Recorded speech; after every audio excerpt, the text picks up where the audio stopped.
ഒരിക്കൽ കൂടി നമുക്ക് എഴുതിത്തള്ളാൻ പറ്റാത്ത പോൾ മാനേജ്മെന്റ് വൈഭവം പ്രകടിപ്പിച്ചിരിക്കുന്നത് മോദി അമിത്ഷാ ടീമാണ്. അതുകൊണ്ട് ഇത് എൻ്റെ credit goes to Modi, Amit Shah and BJP camp. മോദിയും അമിത്ഷായും JP നദ്ദയും BJPയുടെ ക്യാമ്പിൽ ആത്മവിശ്വാസം തിരതല്ലുന്നു എന്നതാണ് എൻ്റെ ടേക്ക്. എന്തോ എന്നെ ഇഷ്ടമാണ് ആളുകൾക്ക്. അത് മോദിയെയും അമിത്ഷായും ഒരിക്കൽ കൂടി തിരഞ്ഞെടുപ്പിന്റെ കാര്യത്തിൽ എഴുതിത്തള്ളാൻ ആയിട്ടില്ല എന്നതാണ് ഈ തെരഞ്ഞെടുപ്പ് പറയുന്നത്. ഏമാനെ നല്ലല്ലോ അന്ന് നീ എന്നെ വിളിച്ചത്. ഞാനൊരു സത്യം പറഞ്ഞ് വിശ്വസിക്കൂ. പറയൂ. എന്നാ എനിക്കത് ഓർമ്മയില്ല.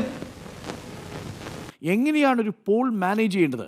അത് വൈസ് പ്രസിഡന്റിൻ്റെ ഇലക്ഷൻ ആണെങ്കിലും ലോക്സഭാ തെരഞ്ഞെടുപ്പാണെങ്കിലും സംസ്ഥാനങ്ങളിലെ തെരഞ്ഞെടുപ്പാണെങ്കിലും എങ്ങനെയാണ് പോൾ മാനേജ് ചെയ്യേണ്ടത് എന്നുള്ളതിനെക്കുറിച്ചുള്ള വളരെ വ്യക്തമായ ഡീറ്റെയിൽഡ് ഡിസൈനും പ്ലാനുമുള്ള ഒരു പാർട്ടിയാണ് BJP എന്നത് ഒരിക്കൽ കൂടി തെളിയിക്കുന്നതാണ് ഉപരാഷ്ട്രപതിയുടെ തെരഞ്ഞെടുപ്പ്. ശരിക്കും കള്ളനാണെങ്കിലും ഉണ്ടല്ലോ, ഒറ്റയടിക്ക് സത്യം പറയും. ഞാനിങ്ങനെ പറയാൻ കാരണമുണ്ട്, കണക്കുകളിലൂടെ നമുക്ക് വരാം.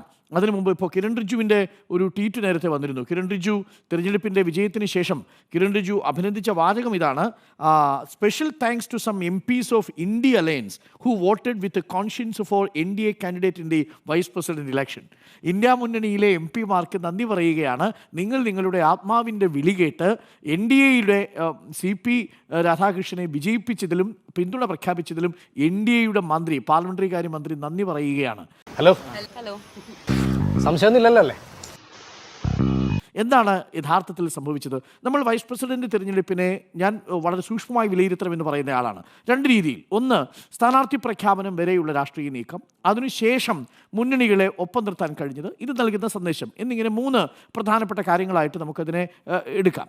സ്ഥാനാർത്ഥിയെ നിർത്തുന്ന സമയത്ത് വലിയ രീതിയിൽ പ്രചരണം മുൻപോട്ട് വെച്ചു.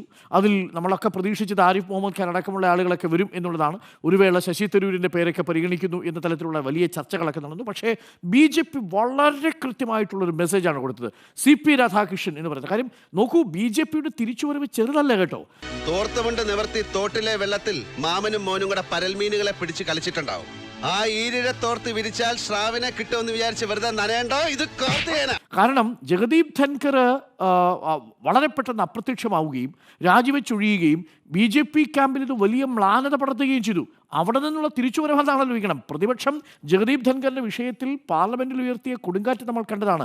എവിടെ ജഗദീപ് ധൻകർ?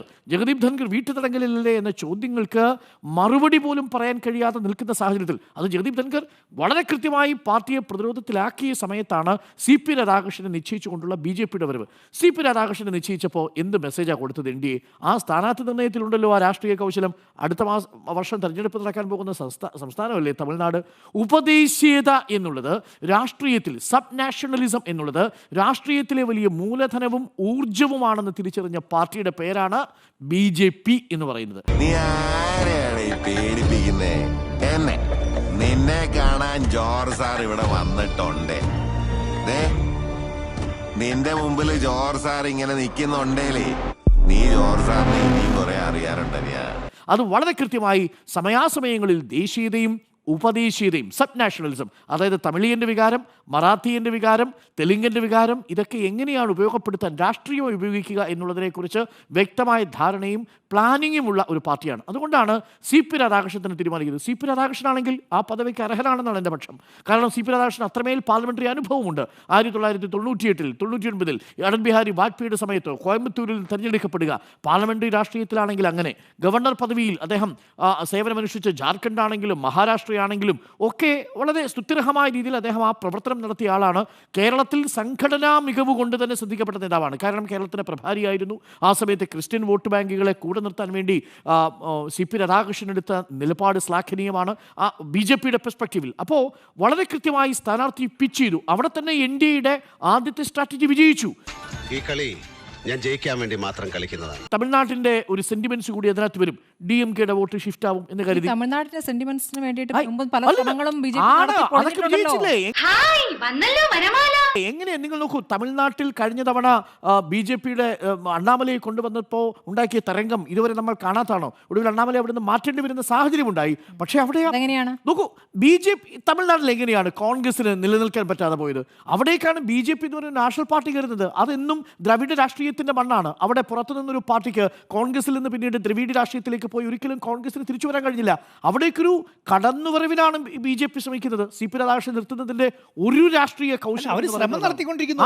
ആ ശ്രമം വളരെ, ഞാൻ പറഞ്ഞത് വളരെ പ്ലാനിങ്ങോട് കൂടി നടത്തുന്നു എന്നുള്ളതാണ്. അതാണ് പോൾ മാനേജ്മെന്റ് എന്ന വാക്ക് ഞാൻ ഉപയോഗിച്ചത്. വളരെ ശ്രദ്ധാപൂർവ്വം നടത്തിയ പോൾ മാനേജ്മെന്റ് ആണത്.